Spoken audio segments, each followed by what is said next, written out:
Okay, I'm Alex from PHP Academy, and this is a video tutorial created for the new Boston. This video tutorial is going to be on PHP Echo. Now, Echo is a language construct within PHP that allows us to output data, or string data if you like, to the user's browser.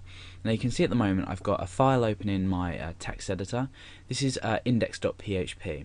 So we've used our .php file extension, and we've set up our PHP tags that are going to let us enter our commands, if you like, within them.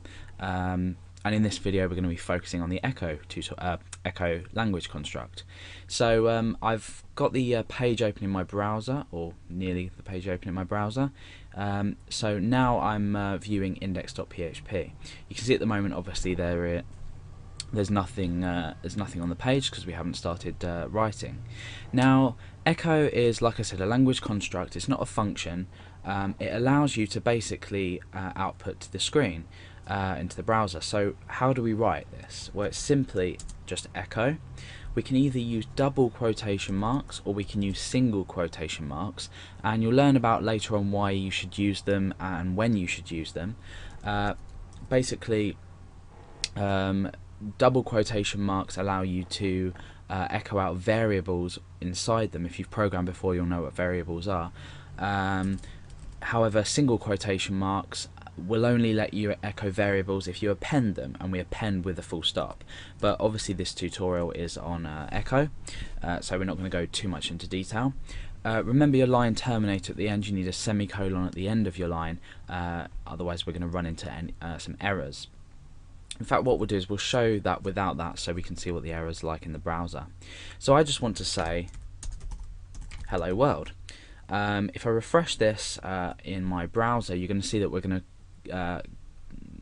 well, actually we haven't got an error, and the reason for this is that we don't have any other lines in the program. But let's, for example, create a new line here, and let's just say hello. Hello again. And let's refresh, and you can see that we've got a parse error. Now it says we're expecting either a comma or a semicolon on the end of line 3. So line 3 is here. The reason for this is it's expecting it just before this E. So just before this E is in fact the end of this line. We add our semicolon in, and we're working again. So this is basically how to output data to the screen. Let's just refresh. You can see hello world there. Again, like I said before, if you do use double quotation marks, this is absolutely fine. It doesn't make a difference. It will produce exactly the same output. So within these tags, within these quotation marks, what can we actually do? Now we can also echo out HTML to the page, because as we echo out, it's rendered as you would find an HTML page.